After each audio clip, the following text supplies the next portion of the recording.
आजकल क्लिनिक में सबसे ज़्यादा आने वाले जो पेशेंट है वो कमर के दर्द के होते हैं।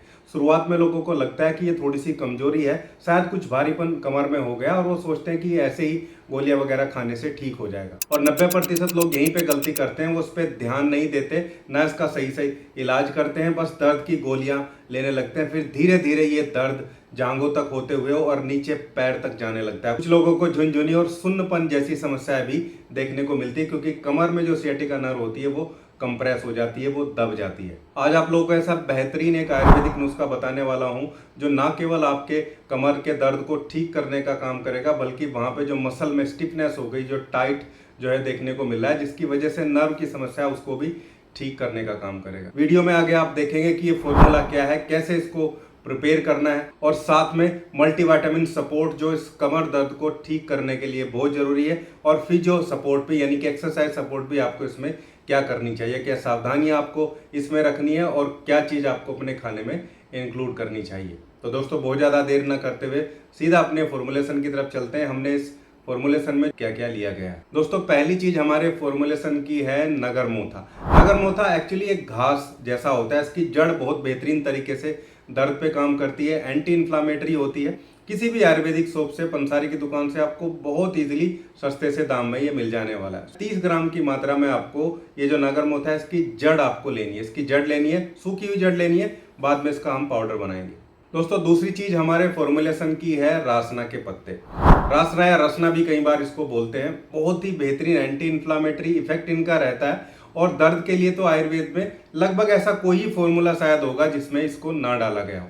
20 ग्राम की मात्रा में इसको सूखे हुए पत्ते आपको लेने हैं, उसका पाउडर बनाए। लेकिन ये दर्द पे बहुत बेहतरीन काम करती है, सूजन को कम करती है, स्टिफनेस जो जकड़न होती है उसकी तो बहुत बेहतरीन दवाई है। दोस्तों हमारे फॉर्मुलेशन की जो थर्ड रेमेडी है वो बहुत जानी पहचानी है, अश्वगंधा के नाम से आप जानते हैं। वैसे तो ये नर्वस सिस्टम का बहुत बेहतरीन कंपाउंड माना जाता है अश्वगंधा, लेकिन एक्चुअली क्योंकि ये जो नर्व्स होती है उनके कंडक्शन को प्रॉपर करता है, और कमर दर्द में अक्सर जब स्टिफनेस होती है तो आसपास की नर्व जो है वो भी कड़ी हो जाती है, जिससे सर्कुलेशन में प्रॉब्लम आती है, और कई बार जो है सुन्नपन वगैरह भी, भारीपन जो है देखने को मिलता है। 50 ग्राम की मात्रा में अश्वगंधा हमें अपने फॉर्मुलेशन में लेना है। दोस्तों अगली चीज बहुत खास है, मैं बोलूंगा वो जान है इस फॉर्मूले की, उसको बोलते हैं सुरंजान मीठी के नाम से जो है हम जानते हैं। बहुत ही अच्छा एंटी इन्फ्लामेटरी कंपाउंड है, दर्द को ठीक करता है, साथ ही साथ ये जो अंदर साइटोकाइन चलता है, दर्द को बढ़ाने वाले जो कंपाउंड हमारी बॉडी रिलीज करती है, इन्फ्लामेटरी साइटोकाइंस, उनको कम करने का काम करता है। दूसरा बड़ी चीज है कि नर्व के कंडक्शन को प्रॉपर करता है, मसल्स को स्टिफ होने से बचाता है, और जब नर्व प्रॉपर रहेंगी और मसल प्रॉपर रहेंगी तो दर्द में हमेशा ही आपको राहत मिलेंगी। 20 ग्राम की मात्रा में आपको सुरंजान को अपने फॉर्मुलेशन में रखना है। दोस्तों अगली चीज हमारे फॉर्मुलेशन की है मेथी। मेथी दाना आपको लेना है, फिर बाद में इसका हम पाउडर बनाएंगे, और लगभग 50 ग्राम की मात्रा में ही मेथी आपको अपने फॉर्मुलेशन में लेनी है। एंटी इन्फ्लामेटरी है, सब जानते हैं, पेन किलर होता है बहुत अच्छा, ये भी सब जानते हैं। वात की यानी कि जोड़ों के दर्द की बहुत बेहतरीन रेमेडी जो है मेथी दाना होता है। दोस्तों अगली रेमेडी हमारे फॉर्मुलेशन की है सूखा हुआ अदरक यानी कि सौंठ। सौंठ को लगभग 20 से 25 ग्राम की मात्रा में आप अपने फॉर्मुलेशन में लेंगे। जैसे अभी गर्मी है, आप चाहें तो सर्दियों में इसको भी 50 ग्राम ले सकते हैं, लेकिन अभी गर्मी है, गर्मी में अगर फॉर्मुलेशन बनाएंगे तो इसको कम मात्रा में लेना है। दोस्तों इसके बाद जो हमारी आखिरी रेमेडी हमारे इस फॉर्मुलेशन में है वो है हल्दी। हल्दी एंटीऑक्सीडेंट है, एंटी इन्फ्लामेटरी है, और हल्दी जब बाकी सारे पेन किलर कंपाउंड के साथ मिलती है तो ये ना केवल अपना इफेक्ट दिखाती है, दूसरे जो कंपाउंड है उनके इम्पैक्ट को इनहेंस करने का काम भी करती है। हल्दी को वैसे भी बहुत अच्छा पेन किलर माना जाता है। 20 से 25 ग्राम की मात्रा में ही अच्छी क्वालिटी की हल्दी का पाउडर आपको अपने फॉर्मुलेशन में लेना है। दोस्तों ये थे हमारे आज के सारे कंपाउंड जो हमें इस फॉर्मुलेशन में लेने हैं।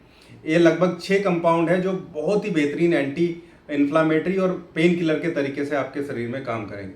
लेकिन अब बात करते हैं कि इसको बनाना कैसे और बनाने के बाद इसको इस्तेमाल करना है। बनाने का तरीका बहुत सिंपल है। आपको जो मार्केट से जो चीज़ें लेके आनी है वो आप लेके आइए। जो चीज़ आपको पाउडर में मिल जाएगी वो ठीक है, जो पाउडर में नहीं मिल रही है उसको पहले अच्छे से धूप में सुखाइए। सुखाने के बाद सभी चीज़ों को कूट पीट के किसी भी तरीके से आपको एक दरदरा सा पाउडर बना लेना है। बहुत फाइन पाउडर नहीं बनाना है, दरदरा सा बनाना है, क्योंकि हम इसको थोड़ा सा गर्म करके पियेंगे। उसमें अगर रेशे रहे तो वो ज़्यादा बेहतर तरीके से रिजल्ट प्रोवाइड करते हैं। अब बात करते हैं कि इसको लेना कैसे, क्योंकि लेने का तरीका, डोज बहुत ज़्यादा मायने रखती है। देखिए जब आप इस पूरे प्रोसेस को कर लेंगे और अपने पाउडर को बना के एयर टाइट बर्तन में रख लेंगे, तब आपको लगभग आधा चम्मच इसकी रात को 1 कटोरी पानी में भिगो देनी है। याद रखेंगे लगभग 1 कटोरी यानी कि 200 ml के आसपास आपको, या 1 गिलास मान लीजिए आप, पानी में इसको भिगो देना है। आधा चम्मच अच्छे से भिगो के ढक के रख देंगे और सुबह इसको लगभग आप 5 से 10 मिनट तक गर्म करेंगे। 1 या 2 उबाल 5 से 10 मिनट में आ जाएगा। उसके बाद इसको छान के रख लेंगे और ठंडा होने के बाद इसको आपको धीरे धीरे पीना है। याद रखेंगे जितना धीरे धीरे पीएंगे उतना ज़्यादा रिजल्ट आपको इसका देखने को मिलेगा, क्योंकि उतने ही अच्छी तरीके से सबलिंगुअल एब्जॉर्प्शन भी दवाई का होता है। दोस्तों बहुत इंपॉर्टेंट चीज़ है कि इसको लेते हुए क्या कोई सावधानी आपको रखनी है।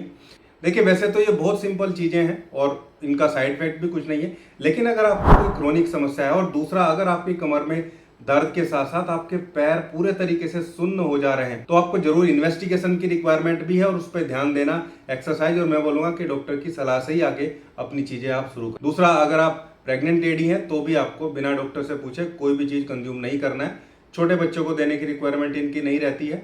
इसके अलावा अगर आपकी खून पतला करने की दवाइयाँ चल रही हैं, आपकी ब्लड प्रेशर को कम करने की दवाइयाँ चल रही हैं, आपके हार्ट में ब्लॉकेज है और आप डिपेंडेंट हैं उन दवाइयों के, तो भी जरूर आपको अपने डॉक्टर से पूछ के ही दूसरी चीज़ों को स्टार्ट करना चाहिए, चाहे किसी भी तरीके की दवाई आपको चल रही है। दोस्तों अब बात करते हैं कि वो न्यूट्रिशनल सपोर्ट क्या है, मल्टीविटामिन सपोर्ट क्या है जो कमर के दर्द में बहुत जरूरी हो जाती है। देखिए एक है विटामिन B12। विटामिन B12 नसों की विटामिन एक तरीके से हम मानते हैं, पूरे नर्वस सिस्टम के लिए है। नसों में जब समस्या होती है तो B12 को जरूर कंसीडर करना चाहिए। विटामिन D3 हड्डियों के लिए, जोड़ों के लिए, हार्मोन के लिए, मसल्स के लिए बहुत जरूरी है। लेकिन विटामिन डी को आपको टेस्ट करा के ही लेना चाहिए। अगर आपकी विटामिन डी कम है तो उसके सप्लीमेंट जरूर लेने चाहिए, डॉक्टर से पूछ के स्टार्ट करिए। इसके अलावा मैग्नीशियम होता है जो दूसरी चीज़ों को एब्जॉर्प्शन कराने के लिए बहुत बेहतरीन है, मसल्स के लिए और नर्व के लिए बहुत बेहतरीन मैग्नीशियम को माना जाता है। मैग्नीशियम के सप्लीमेंट के रूप में आप कद्दू के बीज ले सकते हैं। अगर आप 2 चम्मच कद्दू के बीज डेली लेते हैं तो उससे आपको मैग्नीशियम और साथ में जिंक भी बहुत अच्छी मात्रा में मिल जाएगा। इसके अलावा शरीर में हो रही टूट फूट और रिपेयर के लिए, नर्व रिपेयर, मसल्स को मजबूत बनाने के लिए प्रोटीन का इंटेक भी बहुत जरूरी है। अपने खाने में अच्छी क्वांटिटी में हेल्दी प्रोटीन आपको रखना चाहिए। आखिरी चीज दोस्तों, जब कमर में दर्द होता है या कहीं भी स्टिफनेस है तो आपको एक फिजियोथेरेपी सपोर्ट की तरफ भी जरूर जाना चाहिए। बिना फिजियोथेरेपी सपोर्ट के आपकी मसल रिलैक्स नहीं होंगी। अगर आप गलत तरीके के पोस्चर से बैठ रहे हैं, गलत तरीके से बैठ के काम कर रहे हैं, तो भी आपके कमर में तकलीफ लगातार बढ़ी रहेगी। फिजियो आपको बताएगा कैसे बैठना है और वो आसान सी एक्सरसाइज आपको डेली करनी है जो वो बताएंगे। साथ में वो आपको कुछ मसाज वगैरह करते हैं और आपकी जो स्टिफनेस है वो धीरे धीरे कम करती है। तो फिजियोथेरेपी सपोर्ट की तरफ भी आप जा सकते हैं, कुछ दिन उससे भी आपको रिलीफ मिलेगा। तो दोस्तों अगर आपको भी कमर में तकलीफ है, कमर में समस्याएं हैं, आपके पैर की तरफ झुंझुनट और सुन्नपन जो है देखने को मिल रहा है, कमर में बहुत ज़्यादा दिक्कत है, तो आपको ये फॉर्मूला जरूर ट्राई करना चाहिए। साथ में जो और चीज़ें मैंने आपको बताई है उनको भी कंसिडर जरूर करिएगा। ये था आज का वीडियो। उम्मीद करता हूँ वीडियो आप लोगों को अच्छा लगा होगा। अगर वीडियो अच्छा लगा तो वीडियो को एक बार लाइक जरूर करिएगा, कम्युनिटी में शेयर जरूर करिएगा ताकि दूसरे लोगों को भी इसका बेनिफिट मिलता रहे। मिलते हैं ऐसी खास एक हेल्दी वीडियो में, तब तक के लिए धन्यवाद, नमस्कार।